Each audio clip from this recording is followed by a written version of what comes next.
I had a lot of good dreams that I was mad that I got woke up from, and I tried to hurry up, get back to sleep so I could get back into it, and I couldn't, because it was a good one. What were you dreaming about in those ones? Oh, you don't want to know about that one. You don't want to know about them.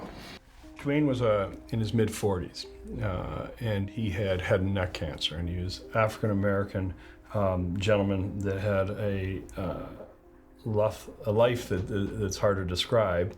He started on crack when he was 16, and he spent more of his life in prison than out of prison, kind of regular stints. What's fascinating is how lovable, how intelligent, how he enjoyed, interacted with other people, and what a good father he was.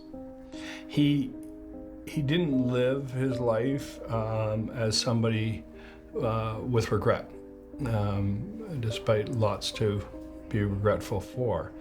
He ended up coming to our inpatient unit because his mother was using his pain medication. So it's a story of multi-generational impoverishment and addiction. He came into our unit, and he started to have a dream that at his site of his cancer, which was his neck, he was being stabbed by all those that he had done wrong to in his mind. My dreams, man, my nightmares, I don't like them. I think it's because my past is coming back to me, from doing wrong. Because I'm not gonna say I'm the perfect guy when I was out there, because I was running the streets, doing wrong to individuals that I knew I shouldn't have been doing wrong to. Now they caught up with me. And now they know my symptoms. They know I'm sick. So now they want to try to hurt me. It was like they were jigging a knife, trying to cut out, my neck, where my cancer was at. Right. Stop trying to fight, I'm sorry, trying to fight this guy off from hurting him. That's scary. It's scary to me. So he woke up and pretty transformed, with a powerful need to reach out to his family and really for the first time to say, I'm sorry. I'm not a bad individual, man. Well, I done crossed a lot of people in my life, and I need help. I need help, I don't want to live my life being out in society walking, have to look over my back, man. I just want people to forgive me. And please know that I was sick at the time when I was doing certain things that was hurting them and their families. That's all I want. I don't want them to look at me as a bad individual, because I'm not. I need help. I need help.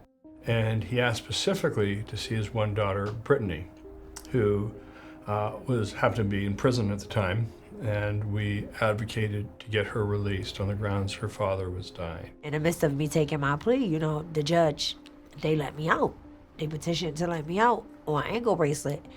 And at that time, I hadn't known who got me out. I thought it was my attorney, and comes to find out, it wasn't even my attorney. It was Chris. And they had the most beautiful reunion in the middle of the hallway. I had went and I had came through the front door, and when I turned the corner, he was just walking with his walker, and I said, "Hey, old man." And it was I guess he heard my voice, and he just froze and stuck, and he lifted his head up, and he moved that walker, and he snatched away from her, and he just started walking towards me all fast, and we just stood there for, I want to say 3-4 minutes, and we just cried, and he just kept saying how sorry he was, and he didn't mean it. And I just told him, don't worry about it, I'm home, I don't even care about Dad. That was the longest I actually really ever hugged my dad, ever. in life. Like, I've hugged my dad all the time, but standing there hugging him for that long, and like my family always, oh, you just worship him like he just, hello, yeah, that's my dad. It's an example of these end-of-life dreams are not necessarily, you wouldn't call them comforting. In our naivety, we in our original studies had patients check them off as either comforting or discomforting. When the fact is there's grays in between and it's life. And the mistake is making a judgment and assuming that discomforting means that they don't have value. When in fact, his discomforting dream could not have had any more value for him. It brought him really his own reckoning with himself and what his life was, and really, I think, reach for his better self. How you dream or end-of-life process is really indicative of how you lived. So how, given his life, could he not have some sort of reckoning with a past that was tortured at times? But he came out the other side a better person.